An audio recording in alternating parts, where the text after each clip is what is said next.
If they're admitting it on CNN, then you know things have gotten bad. That's very much the case for the state of NATO's counteroffensive in Ukraine, as Western officials are being quoted saying it's extremely unlikely that Kiev will make enough progress in the coming weeks to change the balance of the war in their favor.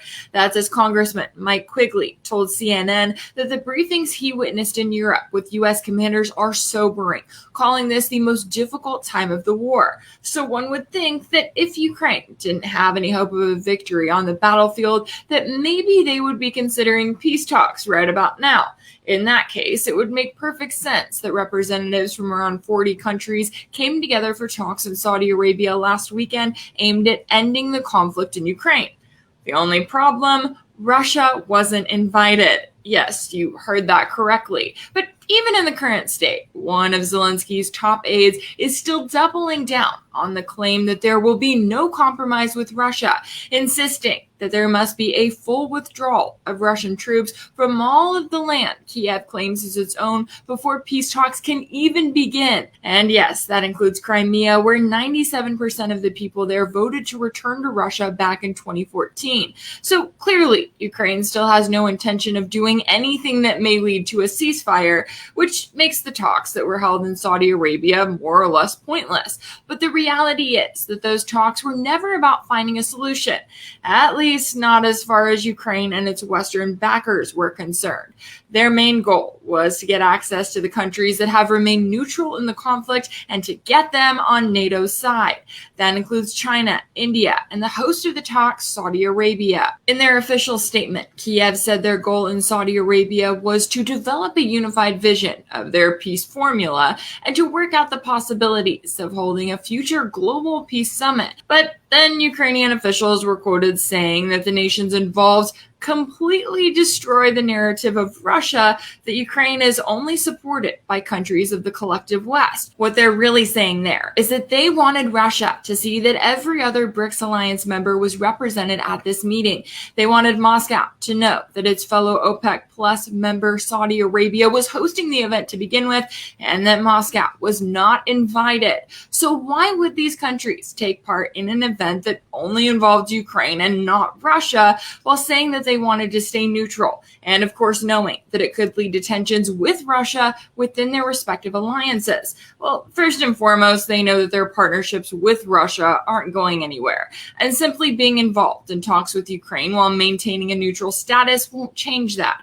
Second, they know that Russia isn't the one refusing peace talks here. President Putin has said since the beginning that he's ready to talk. We saw that play out in the early weeks of the war last year when Russia and Ukraine held talks in Istanbul, mediated by Turkey. However, as this NPR report from March 29, 2022 noted, Russia vowed to reduce attacks in Ukraine after the talks, but the U.S. was skeptical. And despite a draft peace agreement that was signed by both sides, which Putin revealed during talks with representatives from several African nations in June, everything fell apart after former UK Prime Minister Boris Johnson made that infamous surprise visit to Kiev on April 9, 2022. The result? There hasn't been another round of direct peace talks between Russia and Ukraine ever since. In fact, Zelensky went on to sign a decree in October of 2022, making it illegal for Kiev to carry out talks with Putin, insisting that if there were going to be talks between Russia and Ukraine,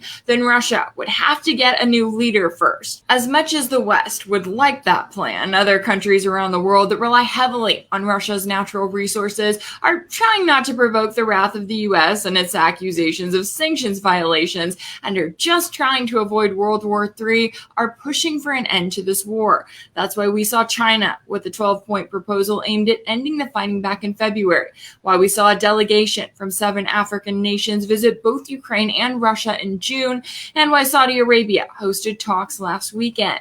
Each one of those countries knows where Russia stands, and they know where Ukraine, or more specifically NATO, stands on the topic of peace talks. But they also know that it isn't a matter of just getting Kiev's consent to pursue a ceasefire and eventually a resolution to this war. It's about getting Washington's consent. And when it comes to the U.S. establishment, they're doing very well for themselves, as the latest numbers show that last year, America's top 5 weapons contractors made $196 billion in military-related revenue. Lockheed Martin took the top spot with $63 billion, while Raytheon came in second at around $40 billion in revenue. And yes, while even CNN is now admitting that the majority of Americans oppose Congress authorizing additional aid for Ukraine, the will of the American people hasn't stopped the Biden administration before, and it does not appear to be stopping them now. In fact, no matter how low Joe Biden's approval rating gets, he still keeps authorizing as much lethal aid for Ukraine as he can get away with, as a reminder to the world that his favorite nation to launder money in is still his top priority. While Biden is shamelessly signing blank checks, the dozens of countries that took part in last weekend's talks are now watching Zelensky's advisor as he runs his mouth and brags that Kiev will never compromise, as officials are quoted saying that this meeting was just about making Russia question the loyalty of the countries it is aligned with. That lesson of how the Western propaganda machine twists and manipulates to fit its chosen narrative is one that should not be forgotten easily, because if there's anything the U.S. establishment has made clear, it's that they have no plans to end this war anytime soon, and that's something everyone should be talking about. If anything in this video resonated with you, be sure to like it, share it with your friends, leave a comment, and as always, don't forget to subscribe. And if you want to keep up with my work, make sure that you're subscribed to my channel on Telegram and check out my group there for all of the latest breaking news.